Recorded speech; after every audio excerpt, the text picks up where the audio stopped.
తెలుగు సినిమాలో అందరికి ఈగో ఎక్కువ అండి, ఇద్దరు హీరోలు కలిసి చేయలేరు. ఎవడు చెప్పాడు?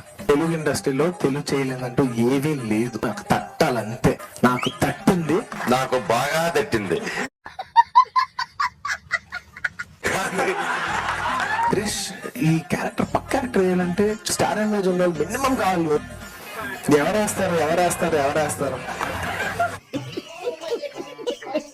మనోజ్ని అడుగుదావా అంటే చేస్తాడంటావా అన్నాడు. నాకు మనోజ్ పర్సనల్ గా బాగా తెలుసు. నేను అడిగి ట్రై చేస్తాను. ఒక మాట అన్నాడు, బాబాయ్ నువ్వు చేస్తున్నావు డెఫినెట్లీ నీ ఐడియా నేను సపోర్ట్ చేస్తూనే ఉంటాను. నాకు ఎక్కడ నచ్చిందంటే కథ ఏంటి, నా క్యారెక్టర్ ఏంటి అని అడగడం నన్ను గౌరవ ఇచ్చాడు చూసారు. దానికి మనోజ్ థ్యాంక్ యూ, హ్యాట్స్. ఇద్దరు హీరోలు చేస్తే ఏదో ఈగో ప్రాబ్లమ్స్ ఉంటాయి, కానీ మనస్ఫూర్తిగా చెప్తున్నాను ఈ సినిమాకి ఏమీ లేదు. నాకైతే లేదు, మనోజ్ని అడగండి. ఈగో ఏమో గానీ మేము దోస్తానా బ్యాచ్ అయితే కాదు. ఏంటి బ్రో అంత మాట అన్నావు నన్ను? నేను ఇందాకటి నుంచి నేను సపోర్టివ్ గా చేస్తుంటే ఇంతసేపు చేసుకున్నాం కదా, ఈ దోస్తానే రిలీజ్ చేసినప్పుడు చాలా జాగ్రత్తగా ఉండాలి.